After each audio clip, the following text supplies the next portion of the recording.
Hey, good morning, everybody. It's Ned over My Philippine Dreams. Today is May 2nd, 2020. It is 5:49 p.m. And again, it is the first day of the rest of our lives. The sanctions and the protocols that are in place with the enhanced community situation have been somewhat relaxed. We're now at general situation. I can't say certain words at YouTube, so otherwise it gets demonetized. So tomorrow, Chichai doesn't have work. So what we're planning on doing is loading up our car, Copico, our Hyundai Tucson, grabbing her sister and heading down to Darwin to maybe grab some lunch, stretch our legs, and get a little bit of sun. Because things are loosening up. Things on Negros right now are good as far as this dreaded malady go. Um, Restaurants are open for delivery. Some restaurants are actually having eat-in, but like bars, things like that, it's all closed. So things are looking a little bit better right now for the time being here. Um, so it's been a beautiful day. Things are good.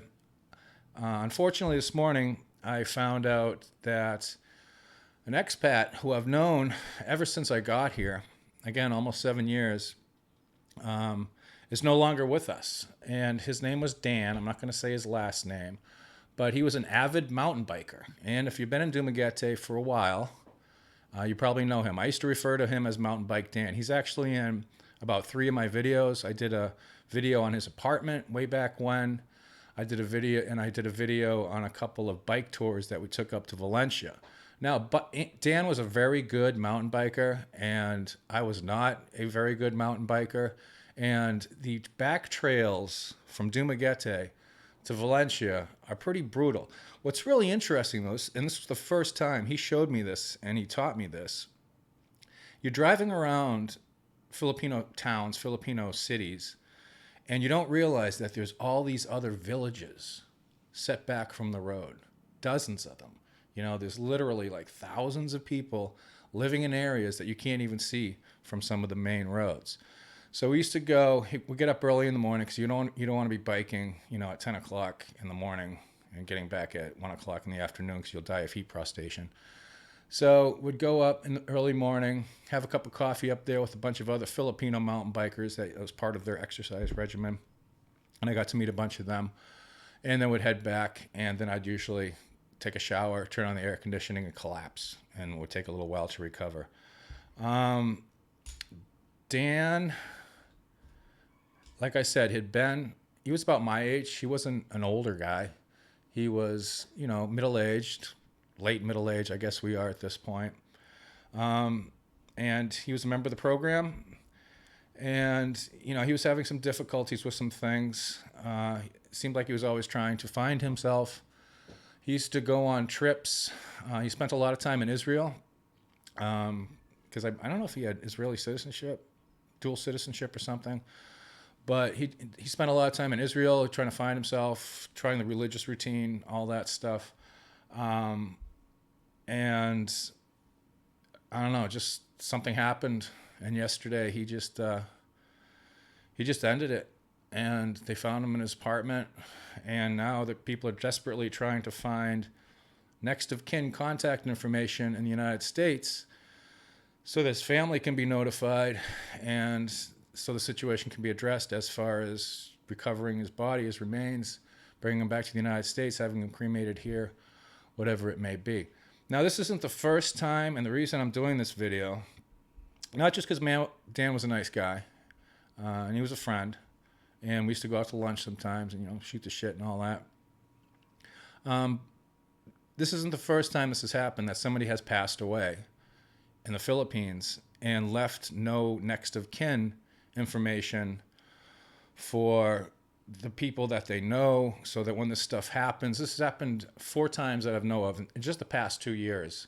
Somebody's passed away, no idea how to get a hold of next of kin. Yes, they're going to notify the embassy, and hopefully the embassy can help out in that way. But if they can't, if the embassy can't handle it or something's going on, something's got to try to be done here where it happened and where the person's remains are, and the family's got to be notified. So one of the things that what I do is in my passport, I have my sister's phone number and my mom and dad's phone number. And I also have their email addresses. so that if something untoward happens to me and I move beyond this mortal coil all of a sudden, they can be notified. Um, I don't want to be transported back to the United States. I mean, it costs a lot of money and it's kind of ridiculous. I'm dead anyway, so I wouldn't mind just being cremated and, maybe dumped around Bogarts or something down on the boulevard on a beautiful afternoon with all the dolphins swimming out on the bay, on the boulevard. So if you're a foreigner living in the Philippines and you do not have any next of kin contact information laid out like in your passport or something, or in your wallet, ID, something, everybody right now, what everybody's trying to do is they're on Facebook trying to track down, family members, and it's just not going well and people are still trying to find them. So this is a situation that we all have to be aware of. And the other point I want to make about this is even though Dan didn't drink or do drugs or anything like that, we're still far away from home. We're strangers in a strange land. No matter how many years you're here, you're strangers in a strange land. The friends you had back in the United States are not here. The only time you see them is on Zoom conference calls. Thank God for Zoom. I'm a big Zoom proponent now. And your family's not here.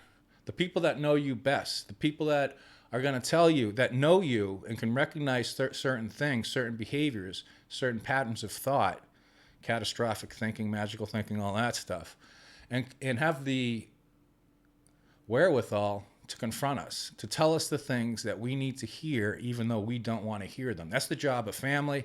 That's the job of friends. It's to do that intervention. I mean, yes, everybody's big on individual liberties and everybody's plotting their own path of their life and all that stuff. But sometimes people can't do it on their own.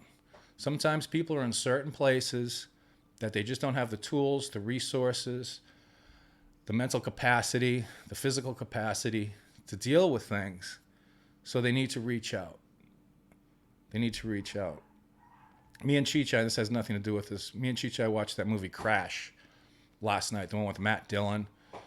And at the very beginning of the movie, they're talking about Don Cheadle's doing a monologue. They had just got into a car accident. And he says, everybody is so disconnected these days. And this movie is like 17, 18 years old, so it's even gotten worse with all the social media and stuff. Everybody's so disconnected that every now and then we just have to crash into each other to feel some sense of contact. All right, I don't want to get overly maudlin about this. It is what it is. So the two things to take away is if you're in a bad space and you're thinking bad things, you got to find somebody to talk to. It's really important. Sometimes we just can't deal with these things on our own. And the other thing is make sure you have some provision to have your next of kin notified in case there's a car accident, motorcycle accident, a serious bus accident, a plane accident, heart failures, any type of incidences that can lead to our mortal demise, so that they can decide what to do with our corporeal remains. Wow, this is a really depressing video. Best to Dan and his family. He was estranged from some of his family, but I know he was pretty tight with others. And a lot of people knew him. A lot of people that were on the program knew him. So the best to his family on this. So on that happy note, hopefully tomorrow will be a better day. We are the masters of our own destiny. Till next time, puppies, rainbows, unicorns. For everybody, take care.